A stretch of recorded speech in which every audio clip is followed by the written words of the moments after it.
l'exercice des libertés en France. La liberté, c'est-à-dire la capacité à pouvoir agir sans contrainte, est un des droits imprescriptibles de l'homme, c'est-à-dire qu'elle est reconnue pour toujours, qu'elle ne peut pas disparaître avec le temps. En France, l'exercice des libertés est fondé sur la proclamation de droits.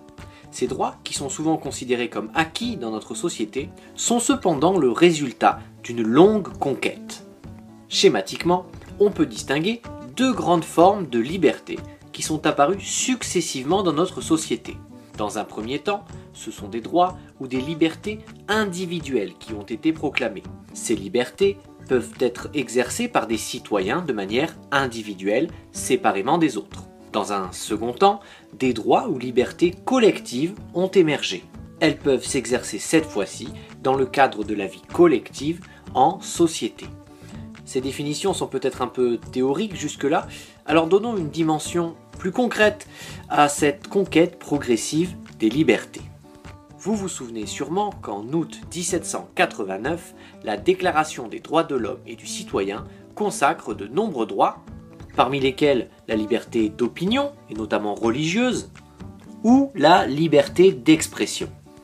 Il s'agit là de liberté individuelle, puisqu'elle profite avant tout à l'individu, qui est désormais libre de pratiquer la religion de son choix, de s'exprimer sans risquer la censure.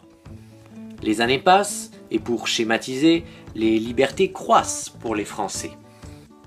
À la charnière du 19e et du 20e siècle, deux nouvelles étapes essentielles sont franchies dans la conquête de nouvelles libertés individuelles. En 1848, le droit de vote au suffrage universel est instauré pour les hommes qui sont désormais libres de voter. Bémol, il faut attendre 1944 pour que les femmes accèdent à la pleine citoyenneté et puissent à leur tour s'exprimer dans les urnes. Autre conquête, en 1905, l'Église et l'État sont désormais séparés, la laïcité est proclamée comme principe fondamental de la République.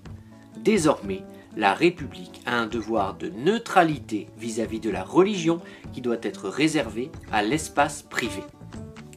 Alors on y voit tout de suite plus clair sur cette histoire de liberté individuelle, mais qu'en est-il des libertés collectives ? Au XIXe siècle, face au bouleversement de la société, le rôle de l'État évolue. Au-delà des droits individuels, il doit aussi garantir des droits collectifs. Les ouvriers se battent pour obtenir le droit de grève, garanti en 1864, et le droit de créer et d'adhérer à un syndicat en 1884. La loi de 1901 reconnaît quant à elle la liberté d'association. En 1946, le préambule de la Constitution française donne à son tour une place importante aux droits collectifs, le droit au travail est proclamé, la protection de santé est reconnue. En France, les hommes naissent et demeurent libres et égaux en droit, comme nous le rappelle l'article 1er de la Déclaration des droits de l'homme et du citoyen. Et c'est à l'État que revient la lourde tâche de garantir ces libertés. Mais où s'arrêtent d'ailleurs ces libertés ? Comment agir librement sans empiéter sur la liberté de son voisin ? Eh bien, on considère que les libertés ne sont pas infinies, mais qu'elles s'arrêtent là où commence celle des autres. Autrement dit, la liberté consiste à faire tout ce qui ne nuit pas à autrui. De fait, lorsque chacun souhaite exercer sa liberté, eh bien les libertés peuvent rentrer en conflit. Pour faire face à ces possibles conflits, la loi cherche à concilier les libertés de tous les citoyens, chacun devant se plier à celle-ci pour le bon fonctionnement de la société. Ainsi, il est interdit de circuler sur autoroute à plus de 130 km/h, car on peut mettre sa vie ou la vie des autres en danger. Il est interdit de faire la fête bruyamment si cela nuit à la tranquillité de son voisin. Les citoyens qui transgressent la loi s'exposent au risque d'être sanctionnés, parfois lourdement, avec des peines de prison. Et si on y réfléchit bien, c'est parce que la liberté a une très grande valeur que la peine la plus lourde en France est justement une privation de liberté. Très nombreuses et garanties par le droit, les libertés en France doivent cependant encore être quotidiennement défendues par les citoyens et ne doivent jamais être considérées comme perpétuellement acquises.